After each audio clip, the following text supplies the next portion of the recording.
सजा दो घर को गुलशन सा, सजा दो घर को गुलशन सा, मेरे सरकार आए हैं, मेरे सरकार आए हैं, मेरे सरकार आए हैं। सजा दो घर को गुलशन सा, मेरे सरकार आए हैं।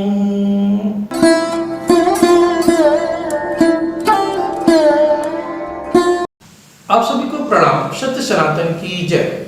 ईश्वर की असीम अनुकंपा से, गुरु महाराज की असीम अनुकंपा से हम सभी लोगों को भगवत चर्चा करने का परम सौभाग्य प्राप्त हो रहा है। गुरु वंदना कर लेते हैं। बंदो गुरु पदकंज, कृपा सिंधु नर रूप हरि, महामोह तम पुंज, जासु बचन विकर निकर। आज हम सभी लोग किष्किंधा कांड के उस तरफ आगे बढ़ेंगे कि हम देखेंगे कि किस प्रकार से हनुमान जी प्रभु राम को पहचानते हैं कि मेरे जन्मांतर के आराध्य हैं। कथा इस प्रकार से आगे बढ़ती है। अब प्रभु सीता जी को खोजते खोजते आगे बढ़ते हैं तो सामने उन्हें एक पर्वत दिखाई पड़ता है, जिसका नाम है ऋष्यमुख पर्वत है। उसके निकट पहुंचते हैं। अब उस पर्वत पर सुग्रीव अपने मंत्रियों के साथ रहते हैं।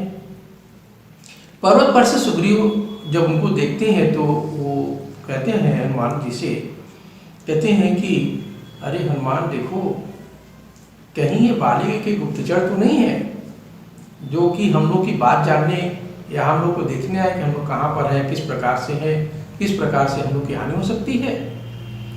अति सबीत कह सुनो हनुमाना, पुरुष जुगुल बल रूप निधाना, धरि बट रूप देखु तै जाई, कहे सुजानी जिय शयन बुझाई।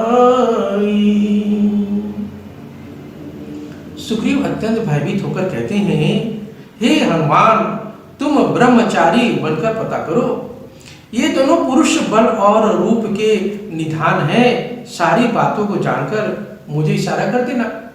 यदि कुछ गड़बड़ी नजर आती है तो हनुमान मुझे इशारा कर देना, मैं इस पर्वत से अन्यत्र चला जाऊंगा। अब हनुमान जी कहते हैं ठीक है, जो आ गया। अब पर्वत से उतरते हैं, ब्राह्मण का वेश बनाते हैं। ब्राह्मण का वेश बना करके प्रभु से पूछते हैं। तुलसीदास जी महाराज इस प्रकार से बोलते हैं इसको, को तुम श्यामल गौर शरीरा, छत्री रूप फिरहूं बनबीरा, कठिन भूमि कोमल पदगामी,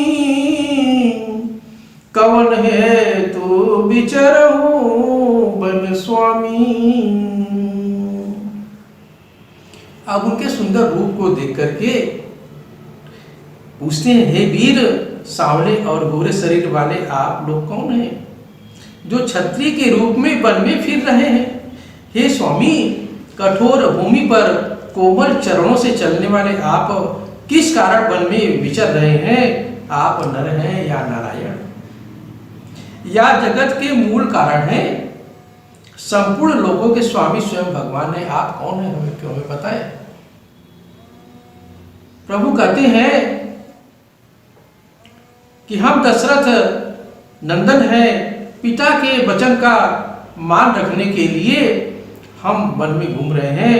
हमारे साथ एक स्त्री भी थी, उसको किसी राक्षस ने हरण कर लिया है, हम उसे ही ढूंढ रहे हैं। अब हे ब्राह्मण, अपनी कथा समझाकर कहिए, आप क्यों घूम रहे हैं? अब हनुमान जी देखें प्रभु को पहचान लेते हैं, उनके चरण पकड़कर पृथ्वी पर गिर पड़ते हैं, प्रभु उनको अपने सीने से लगा लेते हैं। हनुमान जी कहते हैं प्रभु मैं तो आपकी माया के बस भूला फिरता हूँ, इसी से मैंने आपको नहीं पहचाना। हे प्रभु दीन बंधु भगवान आप मुझे क्यों नहीं पहचान पाए? बहुत ही अहम प्रश्न पूछते हैं। मैं आपकी शपथ लेकर कहता हूँ कि मैं भजन साधन कुछ नहीं जानता। ऐसा कहकर हनुमान जी अकुलाकर प्रभु के चरणों पर गिर पड़ते हैं और अपना असली शरीर प्रकट कर दिया। उनके हृदय में प्रेम छा जाता है और उस प्रेम में वो ध्यानस्थ भी हो जाते हैं और प्रभु के परमानंद स्वरूप का आनंद लेते रहते हैं। आपको थोड़ा सा मैं व्याख्या कर देता हूँ इस बात का कि प्रभु क्यों नहीं पहचानते हैं और वो चाहते हैं कि हनुमान स्वयं उनको पहचाने। जवाब देते हैं, प्रभु कहते हैं कि हनुमान देखो, जब तुम आए थे तो तुमने अपना असली रूप क्यों नहीं लाया? आप आए तो ब्राह्मण के वेश में आए, तो ब्राह्मण उसको कहते हैं जिसको ब्रह्म का ज्ञान हो। जब तुम ब्राह्मण वेश में आए तो मैं तो ये समझ रहा था कि तुम मेरे यथार्थ स्वरूप को पहचानोगे, मेरे परमानंद स्वरूप को पहचानोगे, लेकिन वही तुमसे भूल हो गई। और मैं तुम्हें ये बार बार इशारा करने की भी कोशिश कर रहा था कि देखो मैं ही तो तुम्हारे जन्म जन्मांतर का आराध्य हूँ, लेकिन तुम भी कैसे पहचानते? मैं तो जिस रूप में था वो रूप ही बदल करके बल्कि वन में मुनि वेश में था, तो भी इसीलिए तुम हमको पहचान नहीं पाए। लेकिन तुम हमें पहचाने कब? जब मैंने तुम्हारी तीसरी नेत्र फिर से खुली, तब तुम मेरे परमानंद स्वरूप को पहचान पाए।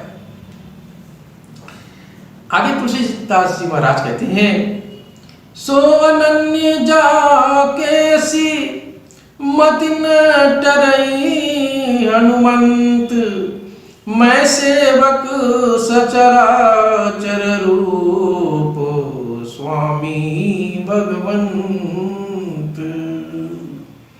हे हनुमान, अब अपनी भक्ति बारे प्रभु बताते हैं।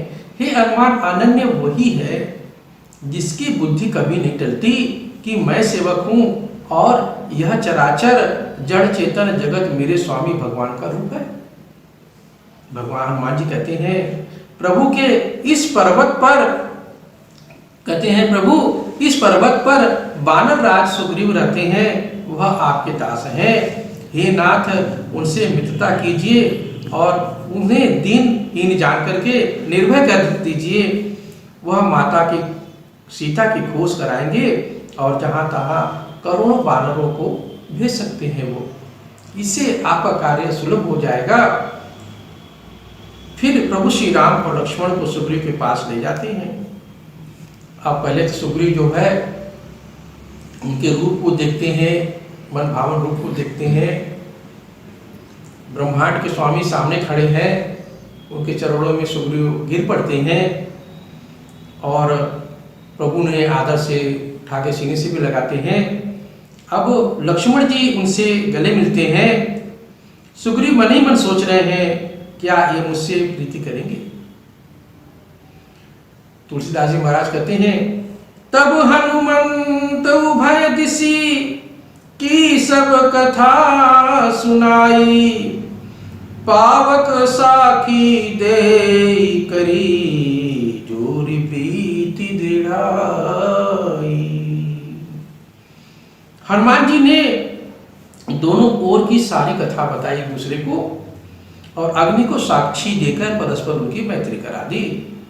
अब लक्ष्मण जी प्रभु राम की सारी कथा सुनाते हैं कि किस प्रकार से हम लोग साथ क्या घटनाएं घटी, प्रभु को किस प्रकार से वन में आना पड़ा, सीता जी का अपहरण किस प्रकार से हुआ, सारी कथा लक्ष्मण जी सुग्रीव को बताते हैं।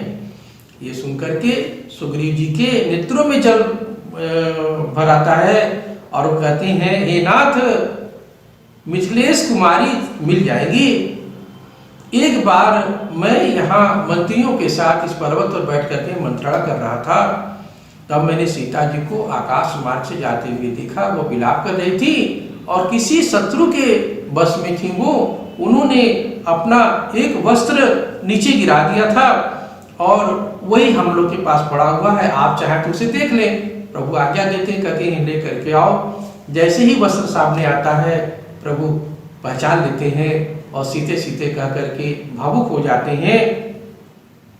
और तुलसीदास जी महाराज आगे कहते हैं, सखा बचन सुनी हर्षे कृपा सिंधु बलसीवु, कारण कवन बसऊं बनूं मोहि कहूं सुग्रीव।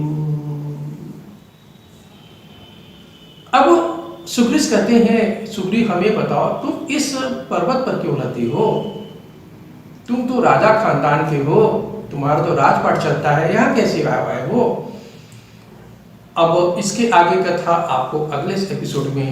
सजा दो घर को गुण संसार, सजा दो घर को गुण संसार, मेरे सरकार आए हैं, मेरे सरकार आए हैं, मेरे सरकार आए हैं। सजा दो घर को गुण संसार, मेरे सरकार आए हैं, मेरे सरकार आए हैं, मेरे सरकार आए हैं। सजा दो घर को गुल संसार, मेरे सरकार आए हैं। लगे कुटिया भी दुल्हन सी, लगे कुटिया भी दुल्हन सी, मेरे सरकार आए हैं। सजा दो घर को दुल्हन सा, सजा दो घर को गुलशन सा, मेरे सरकार आए